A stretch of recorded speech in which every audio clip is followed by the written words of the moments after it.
Nuclear energy is a problem for many and a solution for many others. Now, this inherent solution and these problems and misconceptions that are strewn about are very widespread, and I'm sure you've heard some of them.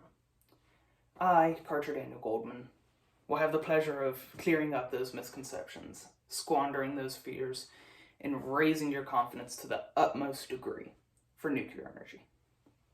Now, let's talk first about the carbon footprint and carbon dioxide in general. Climate change, if you will.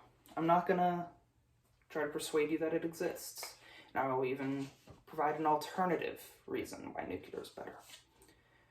So we have a push towards renewables because they are inherently not carbon intensive.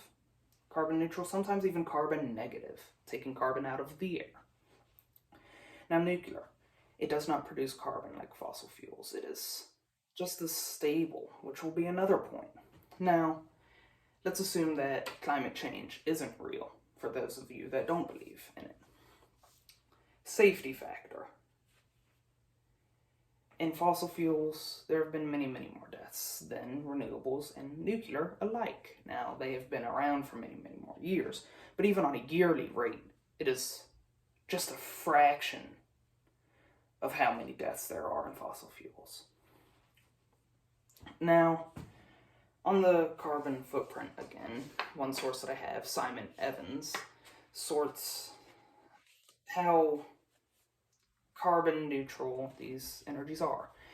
Nuclear has a carbon cost to build through the concrete that's used.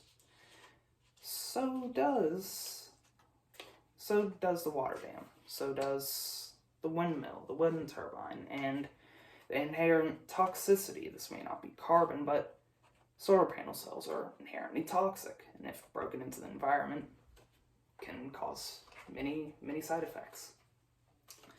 Now that we have talked about the carbon neutrality, how about efficiency and reliability? One source that I have, David Blackman, cites the unreliability of renewables and how they are variable. Yes, they produce more power when there's wind, sun, or a strong water current. What happens when the opposite is present? What do? Well, that's where coal and fossil fuels fall in. There's a baseline. The energy grid has a baseline. That is where it all starts. Then there are spikes of energy usage in the morning and at night, and then dips when everyone goes to bed. That's where renewable steps in because it's variable. We have these batteries charged up. We plug in. Boom, problem solved. Now, if we're getting rid of coal, what happens to that baseline? It's gone. Now there's a dip. We're unplugging batteries. Now there's another spike. Gotta plug them back in. It's a whole game of cat and mouse at that point. Nuclear energy is the safer, even more consistent and reliable alternative to fossil fuels, as it provides that great stable baseline that many, many want. Nuclear can go 1.5 to 2 years without refueling, and most accidents in the energy industry happen during maintenance. So that is where the safety of nuclear comes in.